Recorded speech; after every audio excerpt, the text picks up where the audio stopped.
Now, one of the few vegetarian characters that are very manly is Ricardo Tubbs from Miami Vice. You may remember the series from the 1980s. So he's kind of tough, cool, masculine. So it's a bit of an exception in there. Then some more. The sharks from Finding Nemo. Remember that they have this group for trying to give up meat. Then there is Leon from Luc Besson movie, who is eating only milk.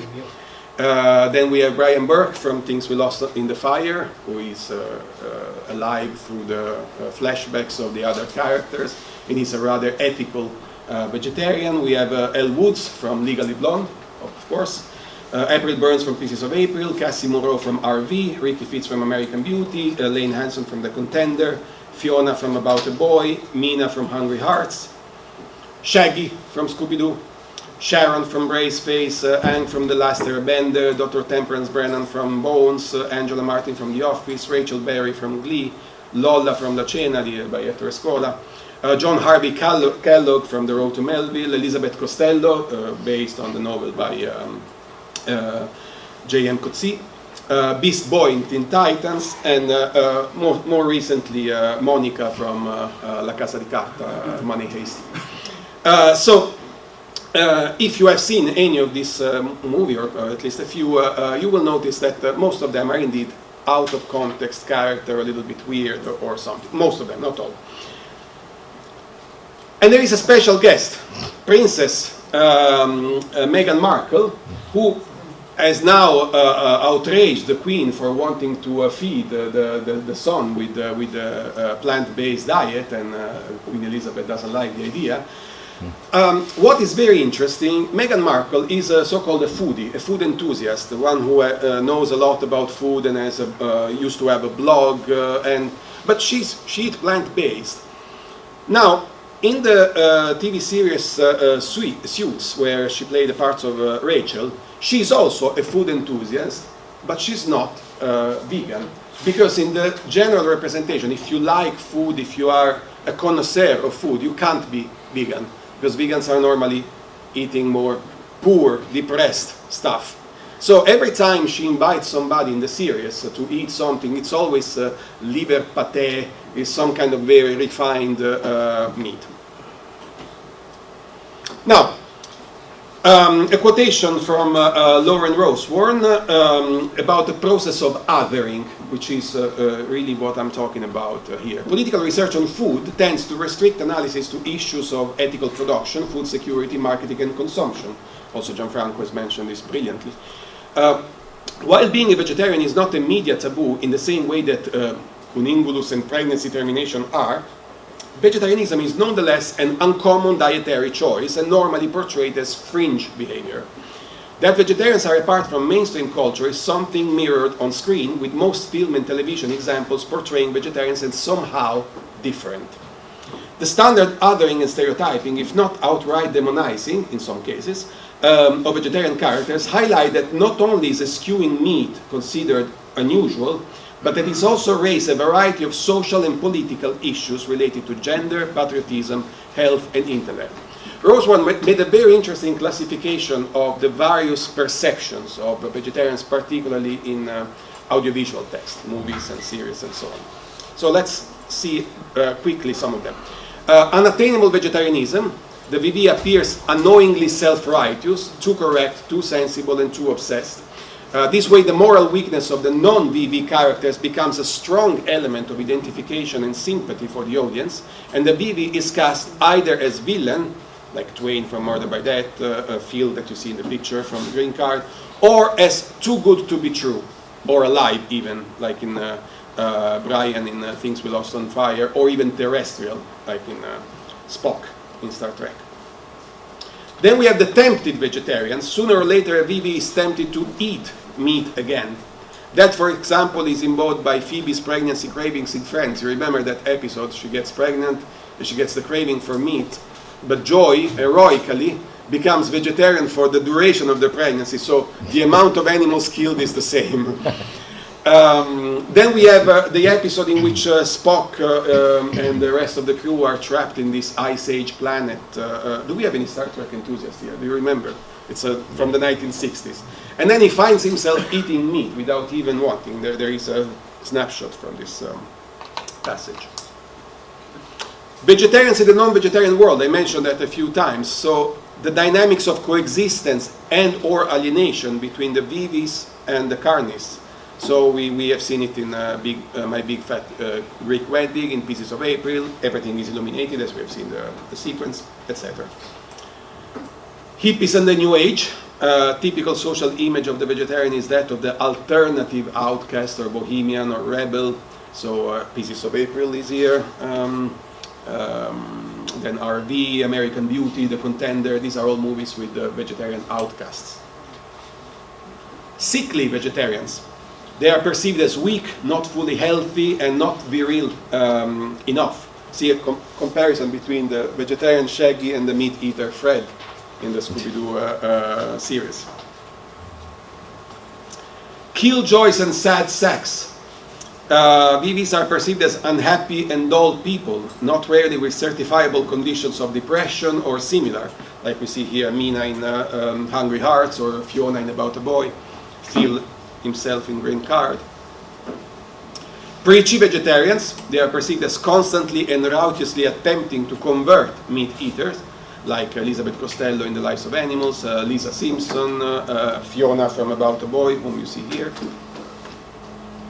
Circumstantial vegetarians, people who choose or are forced to be VVs only in specific occasion or context. So we mentioned Joy from Friends. There is the dog in Legally Blonde, Elle's dog, who is forced to a vegetarian diet. These poor 3D dinosaurs in Ice Age, etc.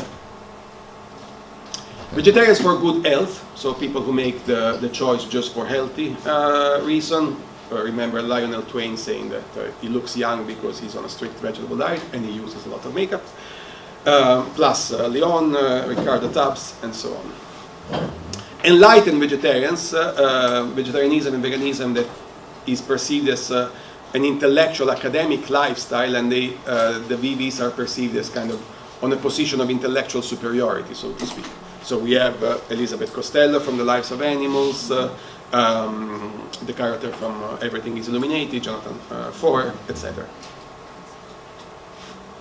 Gender-bound vegetarianism, the idea that VVism is more the result of a feminine inclination, which is, by the way, statistically true also, because the majority, over 60% of the vegans and vegetarians in the world are of female gender.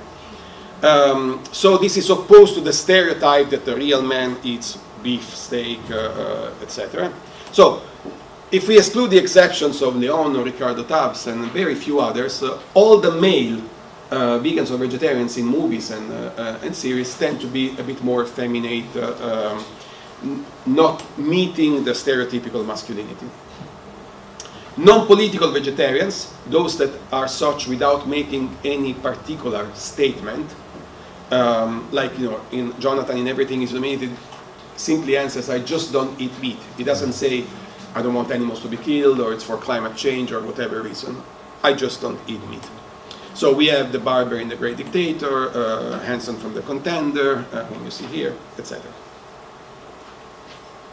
Now, there is also another process called the Hitlerization of vegetarianism. A relevant source of inspiration for this othering process is the general conviction that Adolf Hitler was a vegetarian.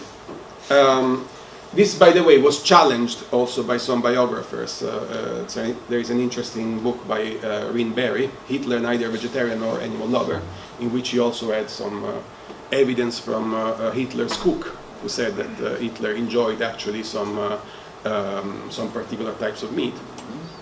Anyway, this, it seems, is the most visible historical reference to be found in the idea of a maniac, over-polished, obsessed guy that we find in cases like Angela Martin in The Office, Lionel Twain in Murder by Death, Phil in Green Card, and so on, the association with Hitler. The implication here is that an unusual maniacal tendency is potentially deranged and dangerous, up to the point that it leads you to become a dictator, like Hitler. So let's see an image of Hitler. No, sorry, this is a meat eater dictator, sorry. Oh, another meat eater, sorry. Another meat eater. So there's a technical problem. Meat eater, meat eater, meat eater, meat eater, meat eater, meat eater. Oh, finally. Yes. So as I was saying, if you're a vegetarian, you're more inclined to be a dictator, apparently. Another type of characterization is what I call the Gandhization, because there is an ethical component in those who sometimes declare to be vegetarians or vegans in movies and series. But this, of course, is also related to the hippie generation, to some VIPs, animal advocates, particularly pop stars.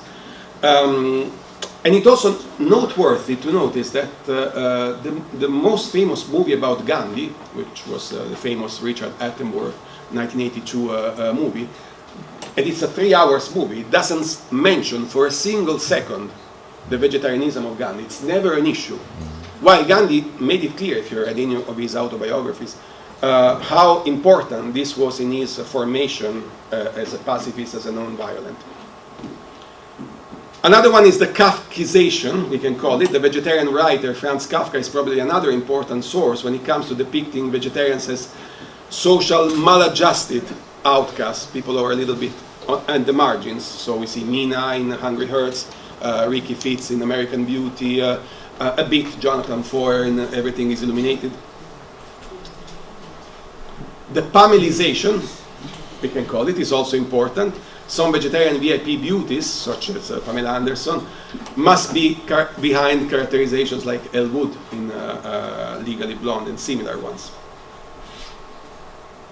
What instead is missing, there are two missing processes, I think, that we never see in, or mostly don't see in vegetarian and vegans in audiovisual representation, is one, the quiet genius. The fact that there were very famous intellectual bright minds that were vegetarians or vegans, Gaudí, Leonardo da Vinci, Pythagoras, Albert Einstein. But this is hardly, you see, in audiovisual representation, a big intellectual who is like a genius, who is either vegan or vegetarian. I think this is not just because of wanting to deny the aspect. I think this is also because you never see quiet geniuses in movies. You always see the idea of the romantic genius, the troubled, struggling, like you see in Milos Forman Amadeus, Mozart getting crazy for not being able to compose. That kind of idea is more common than the quiet genius, maybe. And the one that obviously you never see is the fit sports person who is also vegan vegetarian. That never happens in audiovisual representation. So, despite the fact that some of the top sports women and sportsmen in the world and in history were either vegetarian or vegans. We have Carl Lewis, we have Martina Navratilova, we have Novak Djokovic, who is now also involved in a documentary on plant-based diet and climate change, Edwin Moses, etc., etc. The only two fit characters that I could find were Leon from Luc Besson movie and Ricardo Tubbs from Miami Vice. But neither of them are really sports people. They are, of course, they are pretty athletic, pretty fit. But these are about the only exceptions that I could find. Thank you very much. Because the answer is very much a yes. Because obviously in society we are witnessing a normalization of, we are still, I think, in a big conflict with the meat eaters, but as Gandhi himself teaches us, the conflict comes before the overcoming. So the indifference is worse in that sense. So yeah, we are in a period of conflict, but there are more and more vegans and vegetarians in the world. It's always growing. So audiovisual representation, which usually, at least in the mainstream level, has to be a little bit late as compared to the rest, just to make things settle. But it's little by little adapting. And I think this is manifest in three ways, all embodied in the character of Monica in Money Heist. So, first of all, have you seen this Money Heist series, La Casa di Carta, La Casa di Papier? Monica is a positive character, but not positive in any outstanding way. So she's just a positive character. So the fact that veganism is assigned to her is a sign that we can accept a vegan to be just normal. The second thing that happens, it is only mentioned in the third season that she's vegan. So it's not so much of an issue anymore. We can accept it as just a characteristic that comes out at some point. And third, the fact that the type of discussion that follows when she reveals to be vegan has some people against and some people in favor, some people who understands why, some people who eats meat but understand the compassion for animals, some other who are against, but they don't start treating her as weird. So also the representation of the reaction has evolved. So I believe these are the three aspects that are becoming more central. Thank you. Because I saw that this list of movies and examples are all old movies, all from 90s, except for some like About a Boy, Nemo, Sid, Safran Foer, and Monica from La Casa di Carta. So maybe something have changed, as you already said now, since vegetarian and vegans can spread in the world. So it's interesting to see forward what will happen. Told about the stereotypes of vegetarians. What I have seen is that also the non-vegetarians are stereotypes. So, for instance, the Greek mom is also a kind of stereotype. The first question that you had in mind, actually I tried to be as balanced as I could in my sample. You know, we have The Great Dictator, which is from the 40s, Murder by Death, which is from the 70s, Hungry Hearts is from 2014. So the majority, yes, they tend to be in the end of 20th century and beginning of 21st century. But that's also because this was when the issue of vegetarianism and veganism was becoming more evident. So obviously, audiovisuality represent what's going on. Like Gianfranco said about industry, they follow with their own interest, with their own thing. Now, very interesting question about the stereotypization of meat eaters. What I find, but perhaps you will prove me wrong, is that this stereotypization occurs only when the issue of vegetarianism and veganism is raised. So it's again a representation of their reaction. The reaction, because when it's just plain simple, there's no such a thing like a stereotypization because it's normality. Which brings me to the last part of your question. Yes, it's the rupture of normality. But now, what is normality for audiovisuality is a very interesting thing, and it's in constant dialogue, sometimes conflict with society. Gender stereotypes are probably the best example. Even during the peak of the feminist struggles in the 60s and the 70s, you could still see the stereotype of the irrational, emotional woman in movies that, in order to be calm, sometimes gets a slap from the man, from the macho man who is rational and sees things in. And still nowadays, obviously, women struggle to have heroine parts. If we take the Marvel universe, only recently they started making more female heroes emerge, but the great majority remains men. For instance, an interesting point is the Scarlett Johansson thing, the Black Widow, because she's not so much of a relevant character in the Marvel comics, and now she's been made to be more important so that they can increase the female quota in that. So, yes, audiovisuality addresses the question of rupture of normality, and I think it would be very interesting to define this normality and to see the flows and how much they go together or against the societal changes.